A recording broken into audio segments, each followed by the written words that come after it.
Bob Williams, a crack user, called me years ago and asked me to interview him. The reason I called you was I felt that the story of crack had to be told in such a way that people would see its effect, its devastating effects on the young people of our communities. My own personal experience with crack has been one of, how could I say, complete madness. My first 9 months in using crack, I spent over $50,000, which included... Say that again, please. My first 9 months of involvement with crack, I've spent over $50,000. $50,000? $50,000. Where did you get this kind of money from? Well, some of it was money that I had saved up. I was currently working as an engineer for a communications firm, earning $35,000 a year. I would spend my entire paycheck in one night on crack. So after my pay was gone, I would go to the bank and I started to deplete my savings. Who turned you on to crack? An old girlfriend of mine, one evening, had invited me to take a ride with her. And we did so, and she bought some crack. And we went back to her place, and she began to smoke and asked me if I wanted to try it. So at first I was a little bit reluctant, but then I said, all right, well, I'll give it a try. And my very first night, I believe I spent $60. The next morning, I was at the bank's door before it opened, and I spent another $400. Tell me what it was like, that first blast. It's unlike anything I've ever experienced in my life. It's really, there's not even any words really to describe it. It's a feeling so intense and so pleasurable that I've seen it cause people to spend their last penny. I've seen people spend their rent money, their food money, their everything. You mean from that first time you were gone? Yes. That first hit, to me, was so immense and so unlike anything I'd ever had in my life that I just had to try it again.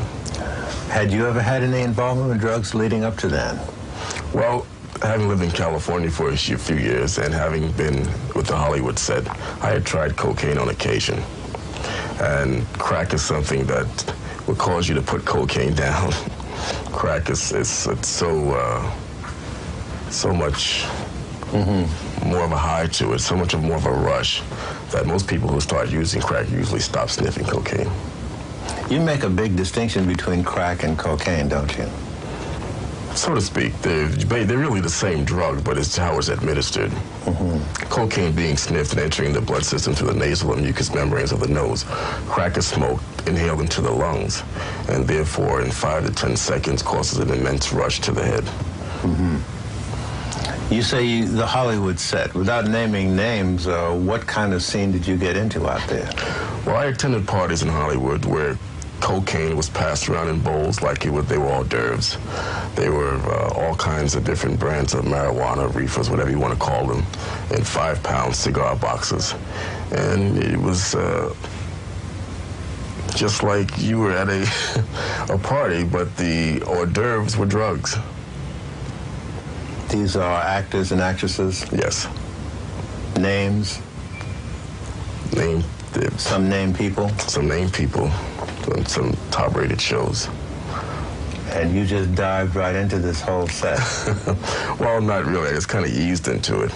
And once you do, you know, it was the in thing to do. And all of Hollywood was ablaze with it. So if you didn't, you were more of an outcast, I guess, than if you did. And then you came back east.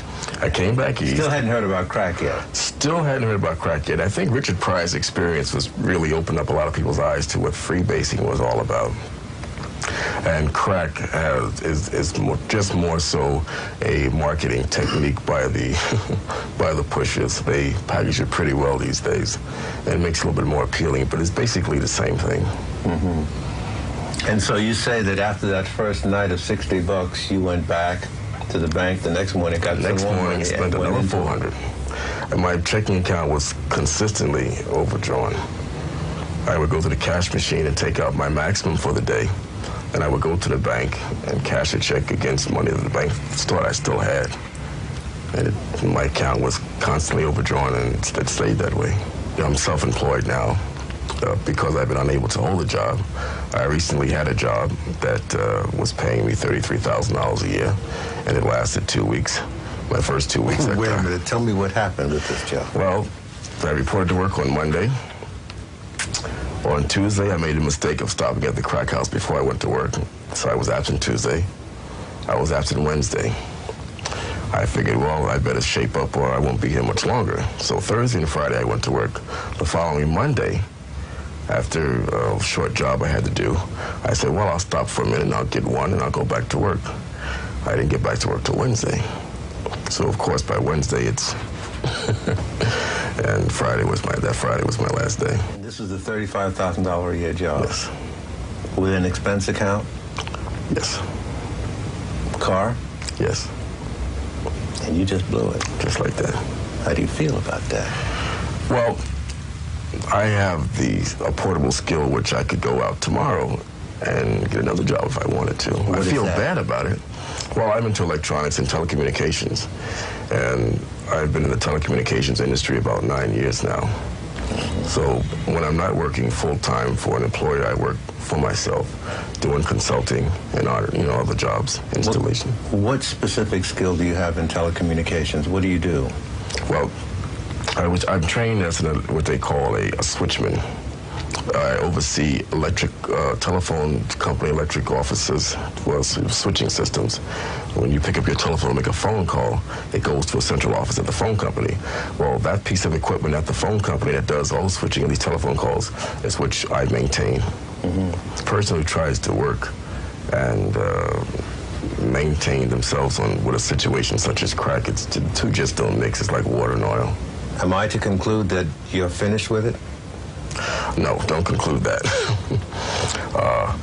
I probably now, on the average, spend $100 a day. It's about 2 o'clock now. Have you had any today? Not yet. Yet? Not yet. But you can believe when I leave here, it's probably made my next stop. Now, you're a well-educated man. You have some experience in engineering. Yes. You have earning power, obviously. Right. Why would you be fooling with this stuff? You can stand by and see what's happening to your own life, can't you? I used to say the same thing. I used to witness people, and even people who were close to me, have their lives destroyed by it. And I used to witness people sit in these places and spend their last penny. And I say to them, how could you do such a thing, But once you have tried it, you become the anchor banker, you understand.